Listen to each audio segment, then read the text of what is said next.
Back to the breaking news we told you about some moments ago. British media reporting that Britain's Prime Minister Boris Johnson has agreed to resign. He's faced a growing rebellion within his ruling party over a series of scandals. More than 50 members of his own government have resigned. Let's go live to Downing Street. Al Jazeera's Paul Brennan is there. Paul, what's the latest?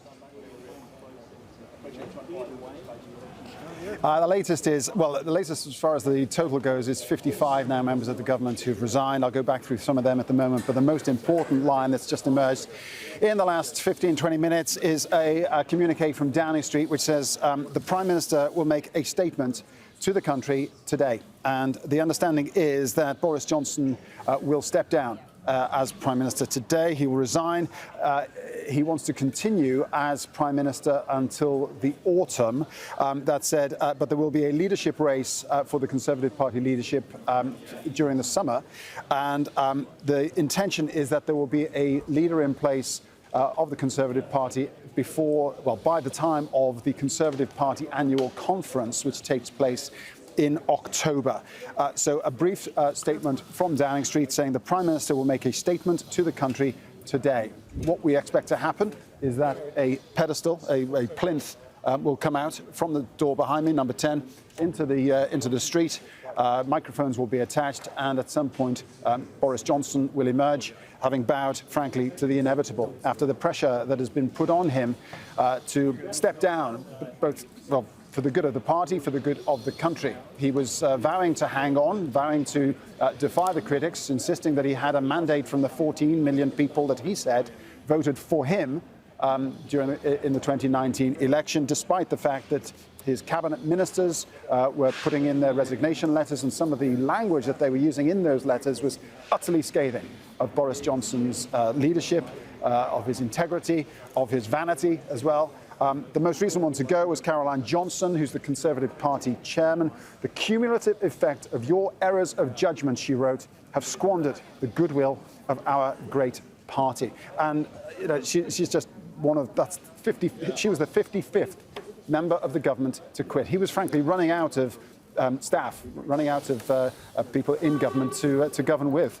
And Paul, just remind us how we got to this point. What's led to this political crisis?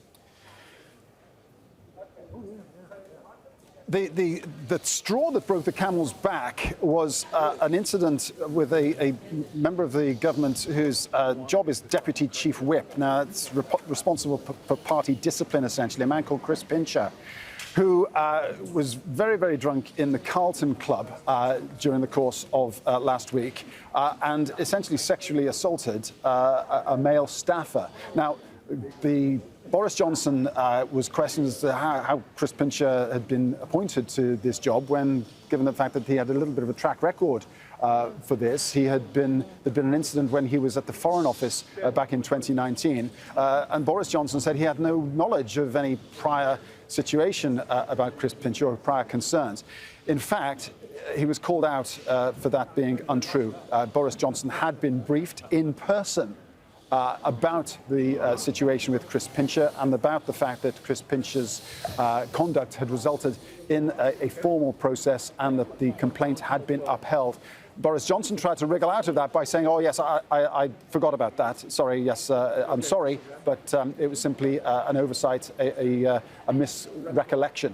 But the weary MPs on his own party, of the Conservative Party, frankly, had had enough, because we've had a succession of this. We've had Partygate, for example, during the course of 2020 and early 2021, when staff here in the Prime Minister's own office were holding gatherings in breach of coronavirus lockdown rules. The Prime Minister himself was issued with a fixed penalty fine by the police as a result of attending one of these gatherings. Again, he followed a typical pattern of Boris Johnson, which is, first of all, to deny that there was anything going wrong, but then to apologise and say, well, we consider the matter closed. It won't wash anymore. And now he's out. Al Jazeera's Paul Brennan reporting live there from Downing Street in London. Just to remind you once again, British media are reporting that Prime Minister Boris Johnson has agreed to resign. He's faced a growing rebellion within his ruling party over a series of scandals. Number 10 has not said anything other than the Prime Minister will make a statement to the country later today.